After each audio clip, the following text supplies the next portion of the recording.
y demás personas que están presentes hoy en esta charla. Bueno, primeramente, profesora Marilyn Renfeld, quisiera agradecerle, como ya dijo el profesor Federico, por estar con nosotros hoy, compartiendo todas las experiencias, vivencias que tiene en relación a los pueblos indígenas en nuestro país. Y comentarles también que con el profesor Federico desarrollamos nosotros la asignatura de pueblos originarios y patrimonio cultural del octavo semestre de la carrera de Ingeniería en Ecología Humana, cuyos estudiantes están presentes ahora. Y en el marco justamente de esta asignatura es que venimos desarrollando ya varias charlas en relación a los pueblos indígenas y con el objetivo principal de reconocer la importancia de la diversidad cultural de los pueblos indígenas que tenemos en nuestro país. Entonces, chicos, les presento a la profesora Marilyn Renfeld. Ella es antropóloga, ella es profesora de la Universidad Católica y va a estar con nosotros hoy presentándonos el tema de los pueblos indígenas y el Estado paraguayo. Entonces, bienvenida, profesora. Vamos a estar muy atentos. Cualquier pregunta que vaya surgiendo durante la presentación de la charla, le pregunto, profesora, si es que se puede ir interrumpiendo o dejamos todo para una sesión final. Y como a ustedes les parezca Bien. mejor, como sea mejor. Dejo a Genial. su criterio. Bueno, está bien. Entonces, tal vez podría levantarse la mano si alguien quiere consultar algo o escribir en el chat y vamos a estar atentos. Ok. Muchas gracias. Adelante. Una presentación. Primero quiero agradecerles por la invitación. Gracias, Federico, por la invitación. Gracias, Patricia, por la invitación a participar de esta cátedra de ustedes y estar en contacto con los alumnos de la carrera, que para mí es muy importante. Entonces, sin más que decir, vamos a iniciar, ¿sí? Voy a colocar ahora la pantalla.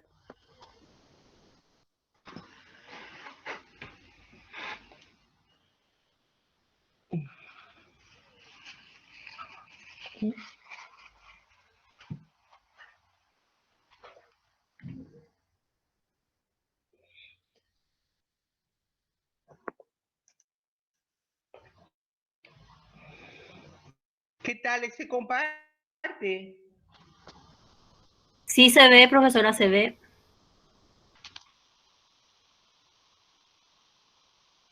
Si me podés decir si se está... Ok, pero hemos acordado, yo quisiera presentar en esta charla un relato, digamos, de cuál fue la relación del Estado paraguayo con los pueblos indígenas del Paraguay. Vamos a abarcar desde los inicios del siglo XX hasta nuestros días. Me van a decir, pero ¿cómo podés hacer eso en 40 minutos? Y bueno, traté de hacer lo más resumido posible. Me van a disculpar si no cubro todos los temas, ¿verdad? Porque es una historia muy larga, muy conflictiva, muy dolorosa también, y también con éxitos, ¿verdad? Entonces, quería iniciar comenzando primero por cuál fue la política del Estado paraguayo después de la guerra del 70. Como ustedes saben, durante la guerra que perdimos y tuvimos una ocupación extranjera por bastante tiempo, y en esa época se lanza la Constitución de 1870, como ustedes saben, ¿verdad? Que fue promulgada después de la guerra. Y en esa Constitución el Congreso daba atribuciones para proveer a la seguridad de las fronteras, conservar el trato pacífico con los indios y promover la conversión al cristianismo y a la civilización, ¿verdad? En esa misma época que se estaba hablando de conservar el trato pacífico y promover la conversión, se estaba vendiendo el país a dos grandes empresas, ¿verdad? La firma Carlos Casado en el Alto Paraguay y la Industrial Paraguaya en la zona del Alto Paraná. Dos empresas que van a tener mucho que ver con la triste historia de muchos grupos indígenas en nuestro país.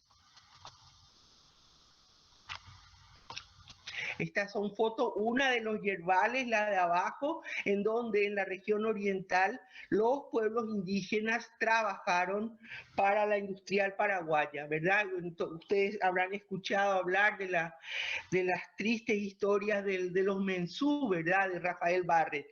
Pero también los indígenas tuvieron una gran participación en esta época, ¿verdad? Y también en la foto superior, en la jangada, la explotación que ya empezaba de los bosques, ¿no? En 1904 se reglamenta esta Constitución de 1870 y allí se autoriza al Poder Ejecutivo a la reducción de las tribus indígenas, procurando su establecimiento por medio de misiones y suministrando tierras y elementos de trabajo. Para estimular estos trabajos podrá conceder la propiedad a las personas o sociedad que emprendan las reducciones hasta la cuarta parte de las tierras a ellas destinadas, ¿no? Y aquí entonces el Estado simplemente se lava las manos y entrega todo el tema indígena a las misiones, ¿no? Y comienzan a trabajar en el país una serie de misiones indígenas que luego vamos a ir hablando de eso, ¿verdad? Tal fue la explotación que en ese momento existía, que en esas décadas del 94 hasta el 57 existía de los indígenas, que en 1957 se tuvo que hacer una circular diciendo que todos los indígenas, en su calidad de habitantes del territorio nacional, gozan, al igual que las personas civilizadas, de derechos y garantías que las leyes reconocen a estas últimas. Les traje esto para mostrar justamente en qué situación se encontraban. Y esta es, digamos, la época de la reducción de las tribus indígenas, como decía la Constitución, procurando su establecimiento por medio de misiones, ¿verdad? Esto provocó un gran genocidio, para decirlo rápidamente, ¿no? Estas son fotos del Chaco, de cuando la misión de Nuevas Tribus y también la misión salesiana, ¿verdad? Comenzaron a contactar con los primeros grupos de ayoreo. En la foto que ven a la derecha, ¿verdad? Está ahí un misionero de Nuevas Tribus abrazando a unos indígenas. Estos encuentros fueron muy sangrientos y también tuvieron consecuencias drásticas para la población indígena, ¿verdad? Que se contagiaban de viruela, se contagiaban de gripe, una pequeña gripe llevaba a grupos enteros, ¿verdad?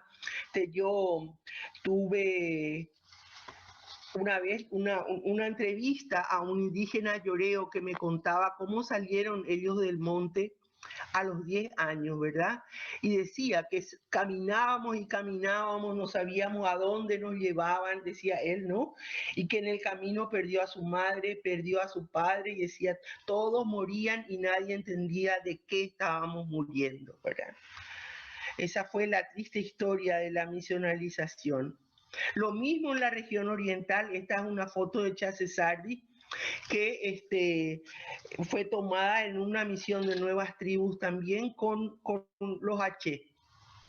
Y entonces comienza en esa época las acusaciones internacionales y nacionales al gobierno paraguayo de cometer genocidio. Acá son otras etapas de la misionalización, ¿verdad?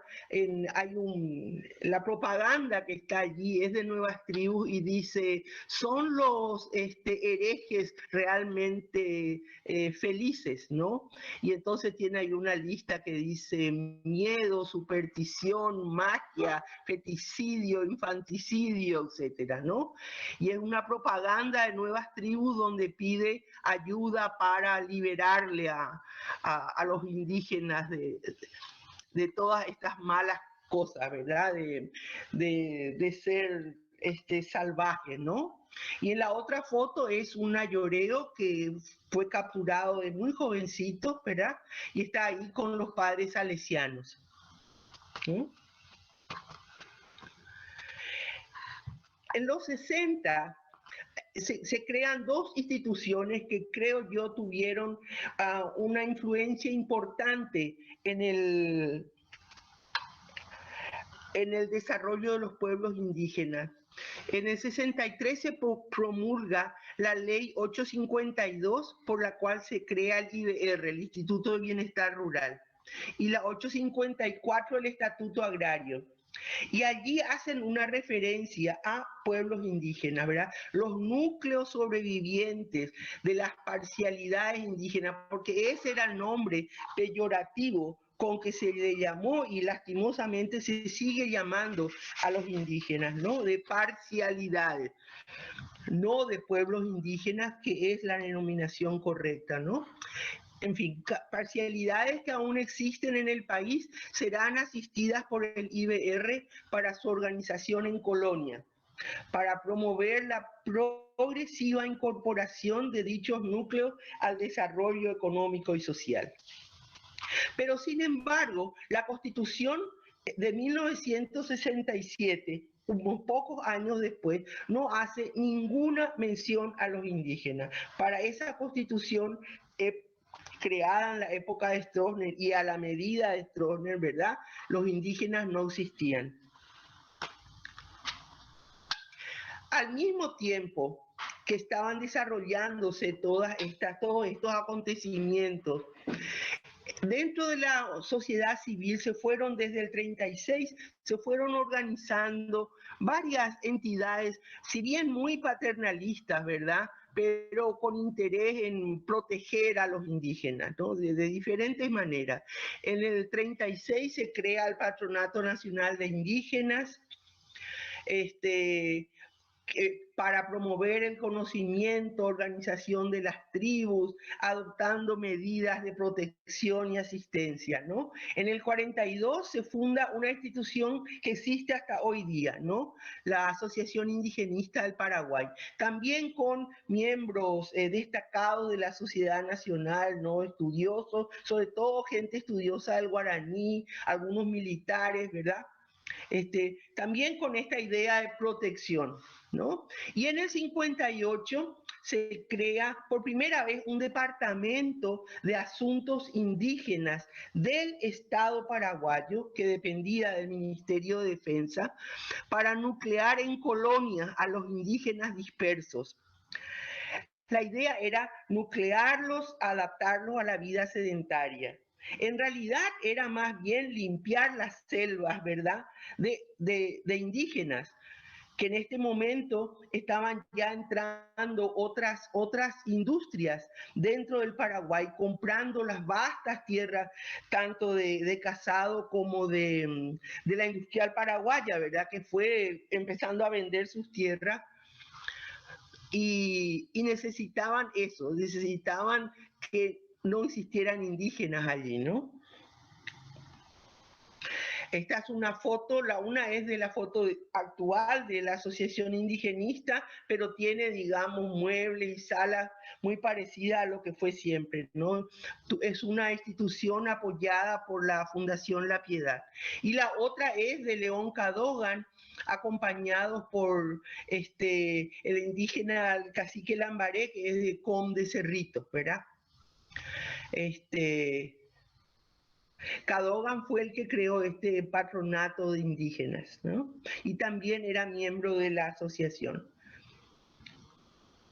Luego viene la década del 70. Esta fue una década de denuncias internacionales de genocidio y por primera vez se crean las organizaciones indígenas. Para el inicio de esta década tuvo muchísima importancia algo que Jorge Grunberg, que está aquí con nosotros hoy, puede dar testimonio, ¿no? Él fue uno de los patrocinadores de esta reunión, el simposio sobre la fricción interétnica en América del Sur, con su declaración de Barbados en 1971. De este simposio participaron muchos antropólogos de América Latina, ¿no?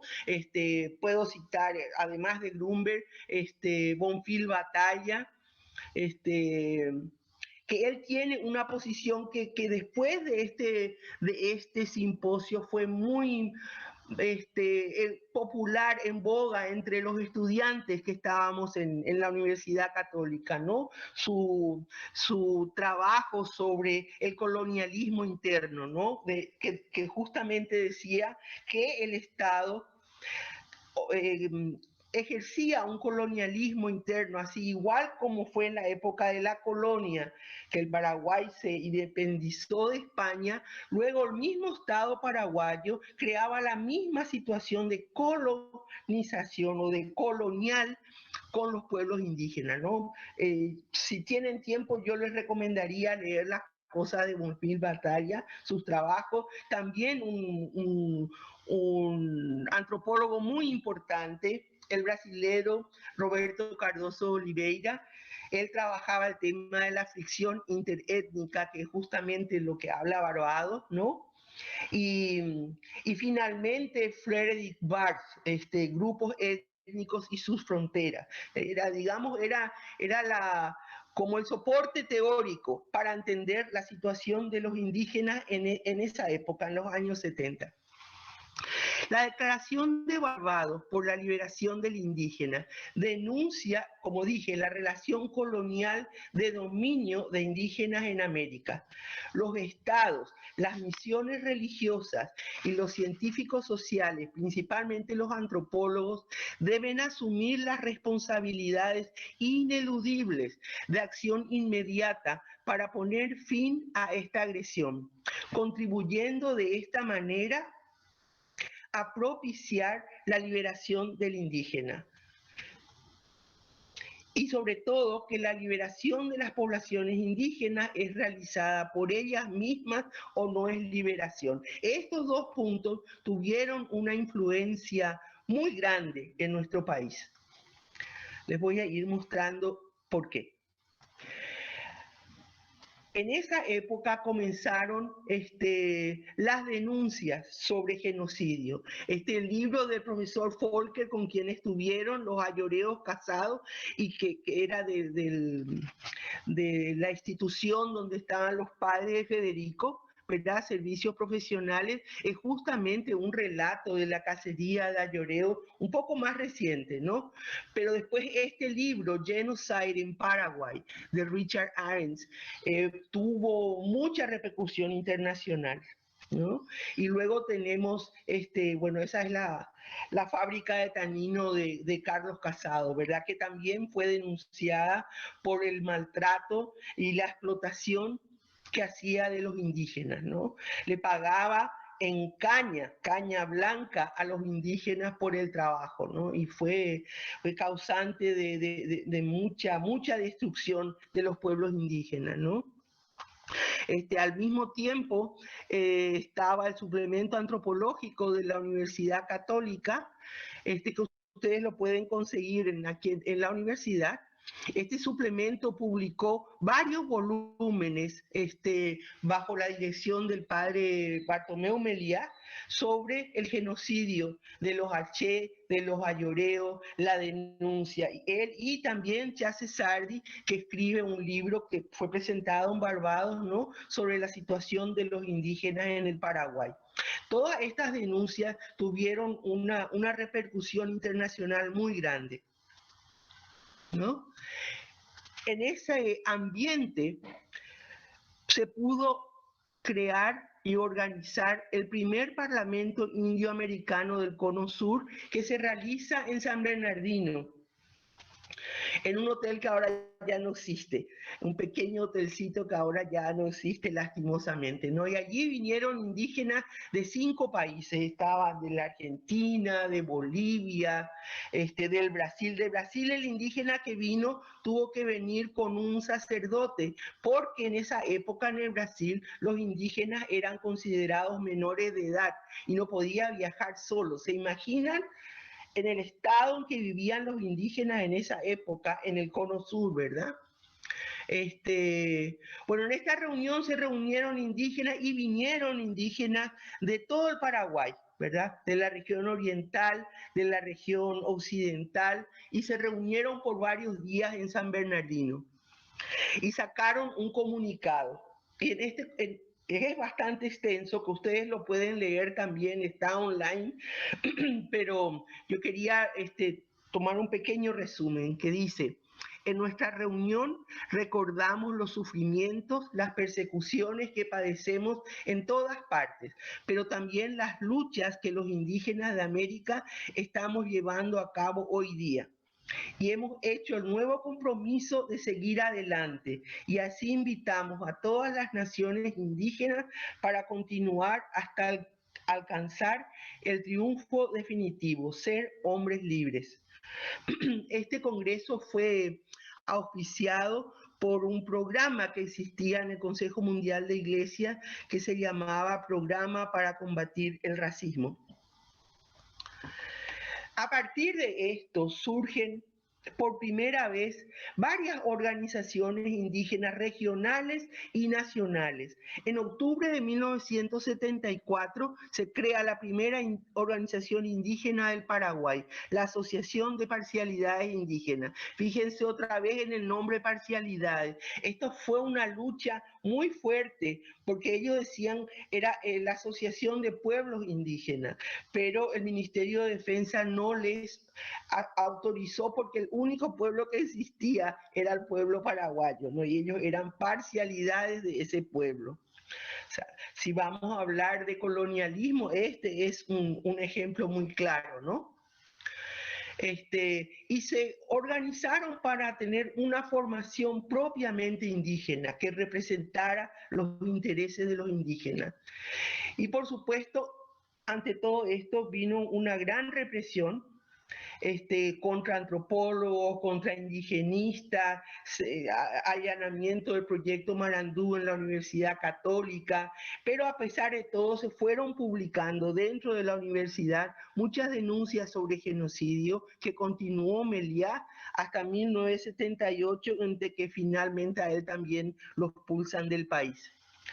Con toda esta conmoción, el gobierno no tuvo más que otra vez salir con alguna medida, ¿no?, de respuesta, y crea en 1975 lo que se llamó el Instituto Nacional del Indígena para promover el desarrollo de las comunidades, y ahí ya le ponen la colita, ¿no?, respetando sus respectivas culturas. Ya no era más la misionalización, ya no era más la conversión hacia la civilización, aunque ellos estoy segura que lo pensaban así, ¿no?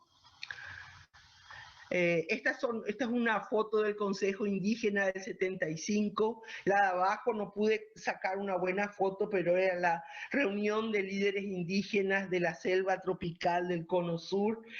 Y aquí don Severo Flores, que falleció hace poco, que fue uno de los participantes en estas reuniones, y luego fue presidente de la Asociación de Parcialidades Indígenas. No sé cómo estamos de tiempo. Estamos súper bien, profesora. Media hora todavía nos queda. Bueno.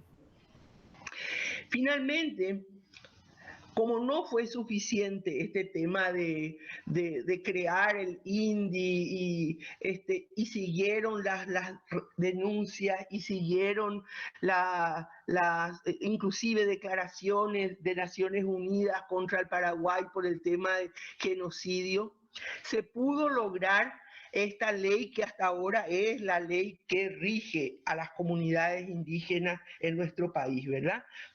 1981, la ley 904 de comunidades indígenas. Esta ley costó muchísimo, costó muchas vidas, costó muchas luchas, no fue un regalo, digamos, gratuito del Estado paraguayo. Fue una lucha que fue difícil de conseguir. Aquí muchas instituciones que no voy a estar nombrando ahora porque tengo miedo de olvidarme, pero gente como la Misión de Amistad, la Asociación Indigenista, la Universidad Católica, el CIPSEP, varias apoyaron a los indígenas, y la doctora Esther Prieto y el doctor Elio Vera fueron los que redactaron la ley. Es el principal instrumento, digamos, legislativo que se refiere a derechos indígenas, como dije, y principalmente lo que tiene es el reconocimiento de la propiedad comunal de las tierras indígenas. Fue muy difícil de conseguir esto, pero se logró. La excusa era no van a vender todos por caña, no, jamás se le puede dar tierra a los indígenas, no están capacitados. O sea, fue una negociación muy clara, ¿no? Muy dura. También se reconoce el derecho consuetudinario indígena. Derecho consuetudinario quiere decir normas y leyes tradicionales de un pueblo indígena, ¿verdad? Y finalmente crea oficialmente el INDI, ¿no? Esta es la ley que está vigente hasta hoy en día y que yo espero que no se cambie, ¿no? Porque hubo, como a lo mejor ustedes saben, muchos intentos de cambiar esta ley, sobre todo cambiar el tema de la propiedad comunal de las tierras, ¿no? Y las organizaciones indígenas que existen hoy día con mucho tino se opusieron a eso, ¿no? Sin embargo, con toda esta ley, comienza ahora un tema de reconocimiento de leyes y leyes y leyes. Les voy a ir contando, en donde el papel está muy bien, pero como decimos nosotros, el decreto está contigo, pero el inciso está en tu contra, ¿no? El papel está muy bien, pero la realidad es otra, y la realidad es esta, ¿no? De quema de tierras, de una gran deforestación y sobre todo una gran pérdida de los territorios indígenas, ¿no? En una manera que en los años 70 iba a ser imposible de pensar, ¿no? Y aquí vienen los 90. Y este es el inicio de lo que algunos llaman la década del Estado multicultural. Sé que está Paola Canova allí el otro día, ella dio una charla justamente sobre este tema, ¿no? Que sería lindo que Paola también hable un poco de los trabajos que ella está haciendo con las mujeres ayoreo. Creo que pueden aprender mucho de ella, pero es así, yo le llamo la pluriculturalidad, porque es así como se utiliza dentro de la Constitución paraguaya, ¿no? Lo pluricultural, lo intercultural, la autodeterminación, pero siempre con una pequeña trampita, ¿no? Como dije antes, el artículo a tu favor, pero el inciso en tu contra, ¿no? En el 93 se aprueba el convenio 169, ¿no? Que como ustedes saben es un convenio muy importante para los pueblos indígenas, ¿no? Sobre todo porque habla del derecho a la consulta previa, libre e informada, ¿no? Vamos a hablar de eso después. Y en el 92 viene otra época muy importante para los indígenas, ¿no? El famoso capítulo 5 de la Constitución Nacional referente a los pueblos indígenas. Fue muy difícil conseguir este capítulo. Los indígenas, cuando se enteraron de que se estaban nombrando constituyentes, solicitaron al Congreso ser incluidos como miembros de la Constitución Nacional para trabajar en un capítulo específico para ellos y fueron rechazados. Se les dijo que por la Constitución anterior, la del 67, que estaba vigente, que no hablaba en ninguna parte de los indígenas, entonces era anticonstitucional que ellos participaran, ¿no? Bueno, finalmente los indígenas, con el apoyo de la Iglesia Católica y de otras iglesias también, de Misión de Amistad sobre todo, y la Universidad Católica, formaron varios foros, varias reuniones, se reunieron en Coronel Oviedo y en otros lugares y empezaron a hablar de, bueno, ¿qué es lo que nosotros queremos, no? Y hubo una marcha muy histórica, ¿no? Lástima que no pude encontrar fotos donde ellos salen de la catedral y van caminando hasta el Congreso a presentar su petitorio de ser escuchados, ¿verdad? Eso ocurrió más o menos en diciembre, ¿no? Del 91. Y recién en febrero pudieron lograr, después de muchas discusiones, de muchas marchas y contramarchas, se les aceptó, pero solamente como oyentes, con voz, pero sin voto. Bueno, tomaron eso y 4 representantes indígenas pudieron entrar. Y esto es lo que salió, el capítulo 5, que en realidad fue aceptado por unanimidad, sin ninguna modificación. Lo que presentaron los indígenas así mismo se colocó, ¿verdad? Aunque hubo otros que presentaron, sobre todo el ala más conservadora, liberal, que presentaron otro capítulo, ¿verdad? 5, bastante más paternalista, pero fue rechazado y finalmente se aceptó lo que presentaron los indígenas, ¿no? ¿Y qué es lo que declara? En primer lugar, que la Constitución Nacional declara que el Paraguay es un país multiétnico y multicultural, ¿no? Hay una parte de las actas del Congreso en donde el doctor Paciello empieza a leer esta parte, ¿no? Y le dice a los constituyentes, voy a leer esto, pero no se asusten, ¿no? Fue muy interesante ver cómo en realidad fueron forzados a aceptar porque no tenían otra opción, ¿no? El segundo punto, muy importante, reconoce la preexistencia de los pueblos indígenas definidos como grupos de culturas anteriores a la formación del Estado, lo cual les concede derechos prioritarios sobre sus tierras y territorios ancestrales. Reconoce el derecho a la propiedad comunal de la tierra. Sin embargo, quedaron cuestiones pendientes. El Paraguay fue reconocido ciertamente como pluricultural, pero bilingüe. Y aquí hay un trabajo que les recomiendo de Gabriela Zucolillo, que publicamos en el suplemento antropológico, que es toda la discusión sobre el tema del bilingüismo y el multilingüismo en Paraguay, ¿no? Porque algunos, sobre todo Emilio Camacho, decía, bueno, pero ¿por qué si vamos a decir que es un país pluricultural, no podemos decir también que es plurilingüe? Y entonces está toda una discusión sobre lo que es el guaraní y el guaraní indígena y el guaraní paraguayo, y finalmente nuestro gran Vareiro Saguer dice que el único guaraní que se reconoce es el guaraní criollo mestizo, no el guaraní de los indígenas. Y es así como está en nuestra Constitución. Ahora hay una propuesta, ¿verdad?, de modificar la ley de lengua. En la ley de lenguas ya se incluyen las otras lenguas indígenas también, pero todavía falta un gran camino para el reconocimiento pleno.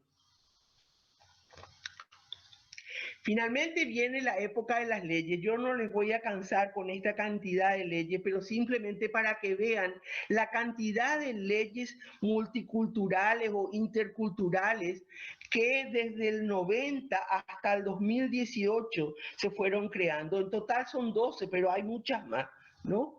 La ley de educación indígena, la ley de salud, la ley de asistencia crediticia, la ley que aprueba el Fondo de Desarrollo para los Indígenas, la ley de becas, de políticas públicas para mujeres rurales donde incluyen indígenas, la dirección de género donde también está el tema de indígenas. Lo que ocurrió fue que parece que se me fue, pero era ya la última diapositiva, así que podemos hablar sin la diapositiva, ¿les parece? Lo que quería terminar esta charla es diciendo que todas estas leyes, con excepción de la ley de educación indígena, ninguna de ellas tiene una reglamentación. Y como ustedes saben, con todo esto que estamos pasando con las leyes de la pandemia, si no está reglamentada la ley, es imposible su aplicación. Y eso es lo que ocurre con todas estas leyes. La 904 no tiene reglamentación, la Constitución tampoco tiene una reglamentación. Reglamentación son los procedimientos de cómo aplicar la ley, ¿verdad? Entonces, la excusa principal es, bueno, no está reglamentada, entonces es imposible su aplicación. Y se siguen sacando leyes y leyes y leyes, ¿verdad? Muy lindas en el papel, pero que finalmente no pueden ser aplicadas, ¿no? Esa es la trampa de la que estaba hablando. Y esa es la relación entre el Estado paraguayo y los pueblos indígenas, ¿no? Donde lastimosamente ni siquiera las mejores leyes pueden ser aplicadas porque hay siempre una trampa de por medio. Bueno, esa es mi presentación. Muchas gracias por escucharme y disculpe el problema de tecnología al final. Gracias. Muchísimas gracias, profesora. Y este problema tenemos todos los días. Con el tema de la tecnología no hay de otra. Muchas gracias, profesora. Excelente su presentación. Realmente fue súper bien entendible y resumido, así como quiso presentarnos, ¿verdad? Y yo no sé si alguien del público, los estudiantes, tiene alguna pregunta para la profesora. Alejandra, creo que también Xiomara escribió algo en el chat. Alejandra levantó la mano. Adelante, Alejandra. Buenas tardes, profesora Marilyn, ¿cómo está? Muy bien. Yo tengo una pregunta. ¿Qué se sabe de los indígenas desde la independencia hasta 1870 y por qué se empieza a trabajar desde ese punto recién la historia de la relación entre los indígenas y el Estado paraguayo? No, fundamentalmente porque yo tenía que hacer una presentación de 40 minutos y tuve que hacerlo. Podemos ir desde la colonia, obviamente, ¿no? Pero no creo que nos iba a dar tiempo para la charla. Entonces uno, como siempre hace, cuando hace una presentación, toma un marco temporal, ¿verdad? Y eso fue lo que quise hacer. Pero por supuesto, podemos hablar de los indígenas y Carlos Antonio López, podemos hablar de los indígenas con Francia y por supuesto en la época colonial también, ¿verdad? Quizás podríamos tomar eso como tema de otra charla con mucho gusto, pero si hay algo que querés saber sobre eso, si puedo contestarte con mucho gusto. Fue más bien una forma de encuadrar la presentación. Y, o sea, mi pregunta es más bien cómo, porque yo algo de historia manejo de cómo era antes de la independencia, pero después de la independencia, ¿cómo era la relación con el Estado? ¿Dónde estaban Bueno, los indígenas en ese momento de la historia? Bueno, los indígenas, lo que ocurrió sobre todo con los pueblos guaraní, que eran los que más, digamos, cercanos estaban con los otros pueblos no indígenas, ¿verdad? Pues en la época de Francia fue una época en que el doctor Francia reprimió muchísimo a los indígenas, sobre todo aquellos de las fronteras, ¿no? Hay un libro muy interesante, en este momento no me está viniendo el nombre de la autora, pero que habla sobre todo el relacionamiento de Francia con los indígenas Guaycurú, ¿no? Y las grandes matanzas que hubo, ¿no? La idea era, como así como dice en la primera parte en la Constitución de 1870, ¿no? Cuidar la frontera de los indios salvajes, de los indios incivilizados, ¿no? Esa fue una política de Francia, ¿no? Y Carlos Antonio López, creo que ustedes saben muy bien, lo que hizo fue convertirlos a todos en ciudadanos paraguayos, pero sacarle las tierras, ¿no? Entonces, todos los pueblos de indios que eran, digamos, un remanente de la colonia, ¿no? Que tenían sus tierras propias, esas tierras desaparecieron, ¿no? Y también hubo, bueno, por supuesto, el relacionamiento de los pueblos indígenas con los jesuitas, ¿no? Y después de eso, esos pueblos jesuitas quedaron vacíos. La mayoría de la gente que estaba en esas misiones, ¿verdad? Luego fue hacia Corrientes, vino a la zona cercana a Asunción a trabajar como artesanos y a formar parte de lo que es, digamos, el mundo mestizo paraguayo, ¿no? La explotación siguió igual, de la misma manera. Creo que la economía colonial no varió mucho, ¿no? La misma explotación de la yerba mate, del monte, ¿no? No sé si con eso explico un poco. Sí, profe, muchas gracias. De nada. ¿Qué tal? Yo tengo una pregunta. Sí. ¿Qué papel tuvieron los indígenas durante la Guerra Grande? Es muy poco lo que se conoce, muy poco. Hay algunas fotografías, hay algunos trabajos, pero muy poco. Esa parte de nuestra historia está muy poco trabajada. En cuál fue el papel de los indígenas en la guerra del 70. En la guerra del Chaco, sí, ahí es claramente hay muchísimos estudios, muchísimas, inclusive testimonios, ¿no? De gente que participó de esa guerra, ¿no? La relación de los indígenas con la guerra del Chaco fue una relación bien triste, ¿no? Sobre todo con los Nivaclé. Hay 2 libros escritos sobre el tema Nivaclé, de cómo tanto el ejército boliviano como el ejército paraguayo, como el ejército argentino perseguían a los pueblos indígenas, sobre todo en el área del Pilcomayo, ¿verdad? Y hubo muchas matanzas, ¿no? Pero de la guerra del 70 hay muy poco que se conoce. Ese es un tema que habría que empezar a investigar.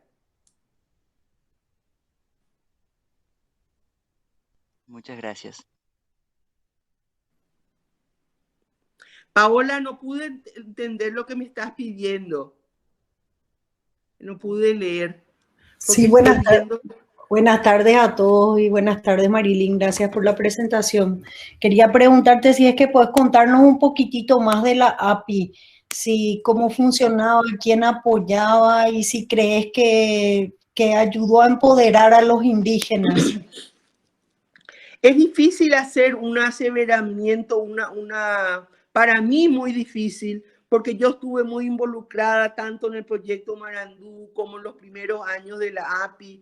Entonces hay mucho relacionamiento allí de sentimiento, de conocimiento. Conocí a todos estos antiguos líderes que venían, muchos de ellos ya están falleciendo, ¿verdad?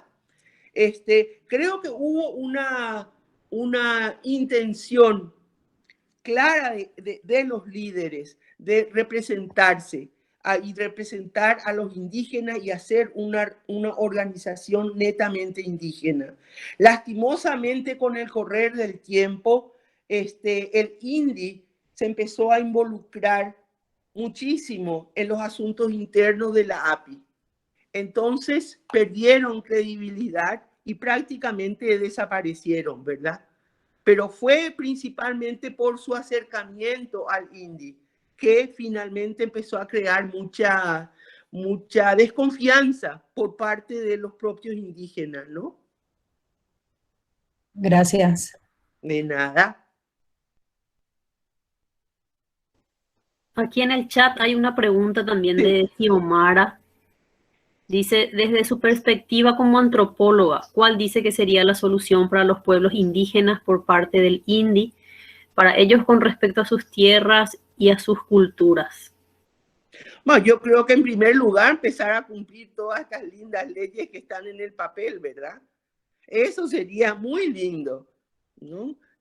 Empezar a respetar todo lo que dice la Constitución Nacional, empezar a respetar todo lo que dice la Ley de Educación Indígena, lo que dice la Ley de Salud Indígena, ¿verdad?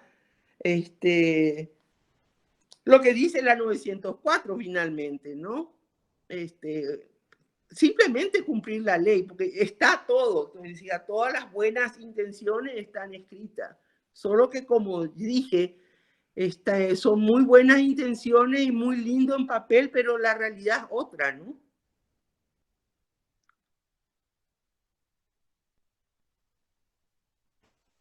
Así mismo. ¿Alguien tiene alguna otra pregunta para la profesora?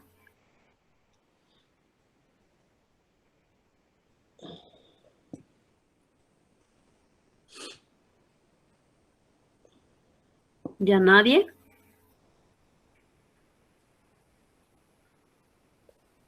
Muy bien, si ya nadie tiene ninguna pregunta, entonces podemos... Ahí hay una pregunta. Janina Espínola, ¿qué libros recomienda para leer sobre la historia indígena? Hay muchos. Hay un autor que tiene libros muy interesantes, se llama Hannes Kalisch, que publica mucho sobre testimonio de los indígenas en Jlet, sobre la vida de los pueblos indígenas, son testimonios de los propios indígenas. En el suplemento antropológico de la Universidad Católica van a encontrar más de, no sé, son como 200 volúmenes, ¿no? De libros sobre los indígenas, la vida de los indígenas. Chasesardi tiene mucho escrito, ¿verdad? Yo buscaría los trabajos de la doctora Branka Susnik sobre los indígenas. Paola, que está acá con nosotros, tiene publicaciones sobre los indígenas que se publicaron también en el suplemento antropológico. El doctor Grunberg, que está ahí escuchando, también publicó trabajo en el suplemento. O sea, el suplemento antropológico de la Universidad Católica, y estoy haciendo propaganda también por el lado, es una fuente de recursos muy importante que ustedes pueden acceder. Y les recomendaría muchísimo ir al Museo Etnográfico Andrés Barbero, ¿verdad? Este museo tiene una biblioteca fantástica sobre los pueblos indígenas, no solo del Paraguay, sino del mundo, ¿no? Y es gratuito, uno puede ir ahí en la mañana y en la tarde, es un lugar hermoso, con aire acondicionado, para que puedan leer a gusto, ¿verdad? Y la gente del museo es muy amable y les van a recomendar qué leer, ¿no? Está ahí sobre la calle España y Mompox. Para mí ese es el mejor lugar para ir a enterarse sobre la historia de los pueblos indígenas.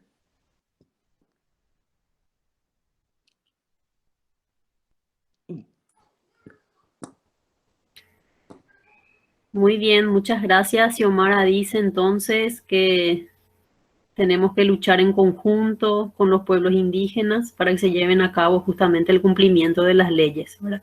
Así es, así es. El tema está en que están las leyes, pero están las trampas, ¿no?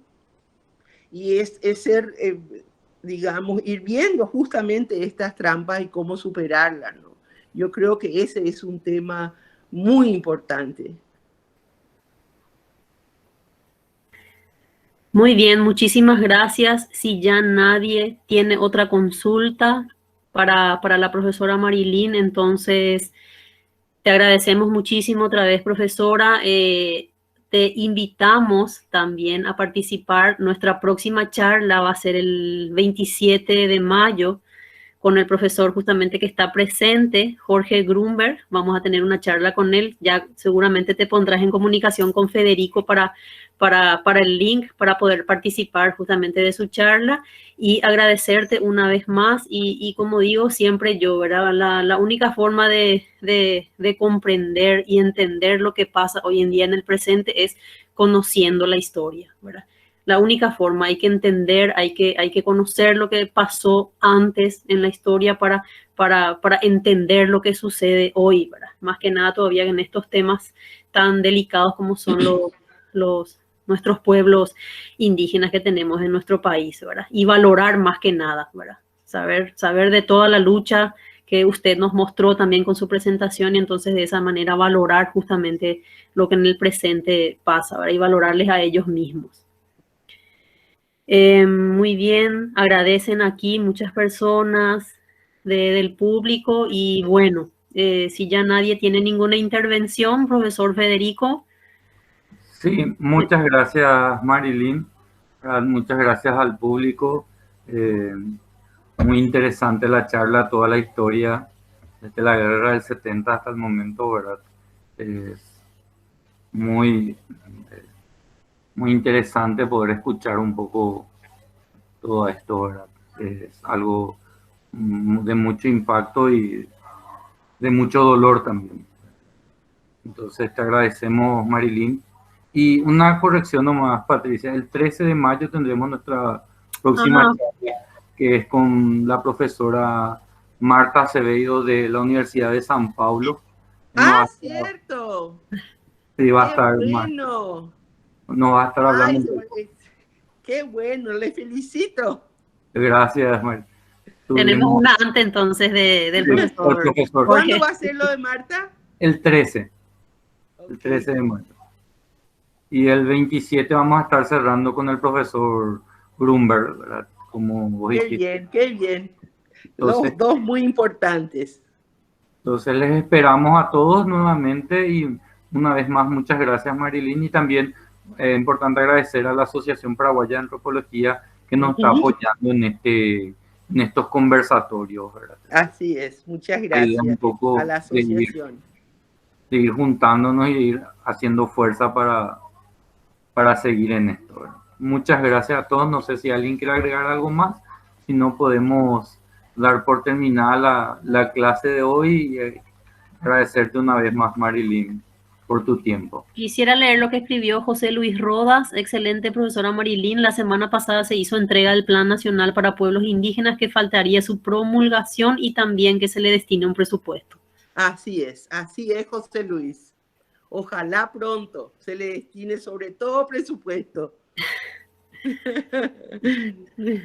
Muy bien, está bien. Muchas gracias para todos nuevamente y nos vemos en nuestra próxima charla. Gracias a todos. Muchas gracias. Muchas gracias. Gracias, estudiantes. Gracias a todos. Chao, chao.